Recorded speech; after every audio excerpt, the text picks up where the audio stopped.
आज भारत की आजादी को 71 साल होने को है। तब वर्तमान देशवासियों के लिए ये कल्पना भी कर पाना मुश्किल होगा कि सन 1947 का भारत कैसा था। तो चलिए आज हम उस सच से पर्दा उठाते हैं और जानते हैं कि तब भारत की दशा क्या थी।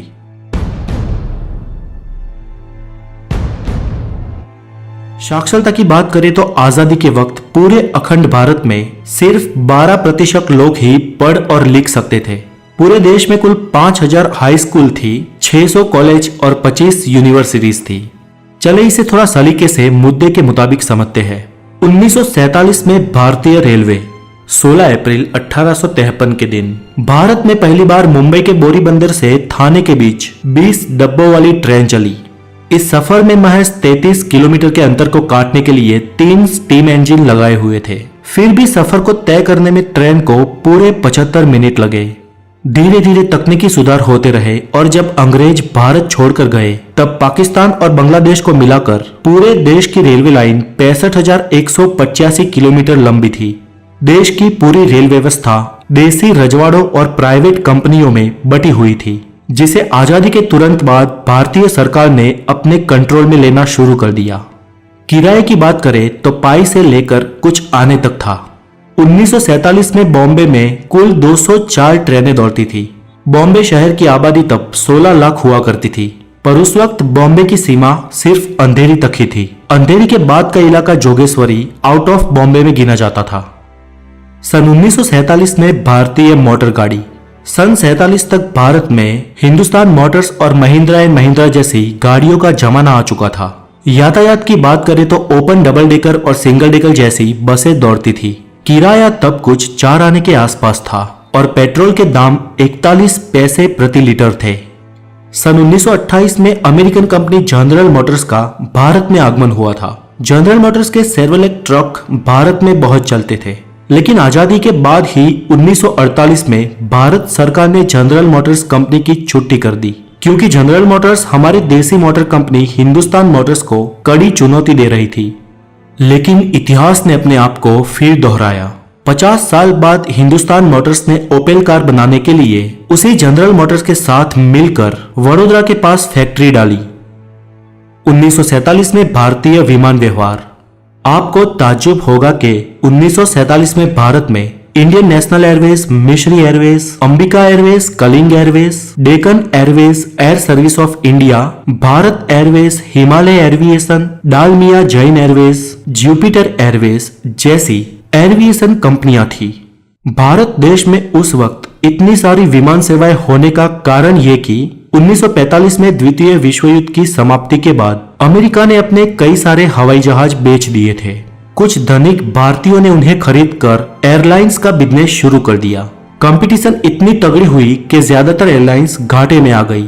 कुछ 8 एयरलाइंस का भारत सरकार ने राष्ट्रीयकरण करके एक नाम दिया, जो था इंडियन एयरलाइंस, और टाटा एयरलाइंस का तो नाम पहले से ही एयर इंडिया कर दिया गया था। 15 अगस्त 1947 के दिन भारत में कुल 15 एयरपोर्ट थे। 1947 में भारतीय मुद्रा। दोस्तों, आजादी के वक्त भारत की करेंसी रुपया ही थी, पर आजकल सोशल मीडिया पर बताए जाने वाले उसके रेट सही नहीं है। सोशल मीडिया पर आमतौर पर यह मैसेज वायरल होते हैं कि तब भारत का 1 रुपया 1 डॉलर के बराबर था, लेकिन वास्तव में सन 1947 में 1 डॉलर बराबर 3.13 इंडियन रुपीस था और 1 पाउंड बराबर 13.33 इंडियन रुपीस। बेशक रुपया तब आज की वैल्यू के मुकाबले बहुत मजबूत था। बंटवारे के दूसरे ही दिन पाकिस्तान के सामने ये प्रश्न था कि वो अपने देश में आर्थिक व्यवहार किस मुद्रा में करे, क्योंकि तब नोट छापने की 6 प्रिंटिंग मशीनें थी और 6 की 6 भारत की थी। इसलिए पाकिस्तान ने परमिशन लेकर भारत के ही नोट पर हुक्म पाकिस्तान लिखकर अपना काम चलाया। सन 1947 में चीजों के दाम। तब अच्छी क्वालिटी के 1 किलो चावल 26 पैसों में मिलते थे, शक्कर 57 पैसे किलो थी, केरोसिन 23 पैसे लीटर और 55 किलो सीमेंट सिर्फ 3 रुपए में मिलती थी। तब 1 तोला गोल्ड की कीमत 103 रुपए थी।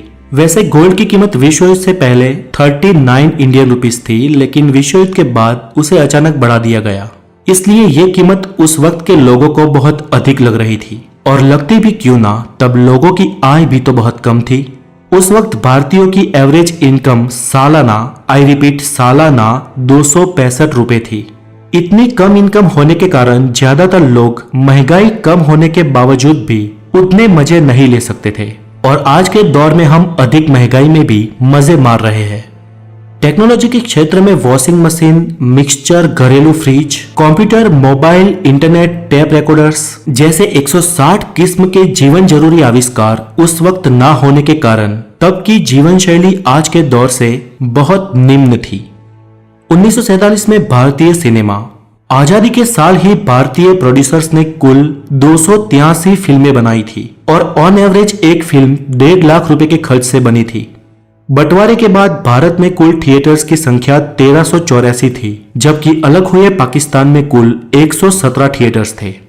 तो दोस्तों, हमारे पुरखों ने जिए उस दौर की बातें आपको कैसी लगी हमें कमेंट बॉक्स में जरूर बताएं। और अगर आप नए हैं तो द नॉलेज को जरूर सब्सक्राइब करें और हो सके इतने इस वीडियो को लाइक और शेयर करें। आपकी शुभकामनाओं के साथ फिर मिलेंगे हेल्दी नॉलेज के साथ। तब तक के लिए खुश रहे। वंदे मातरम। Take care.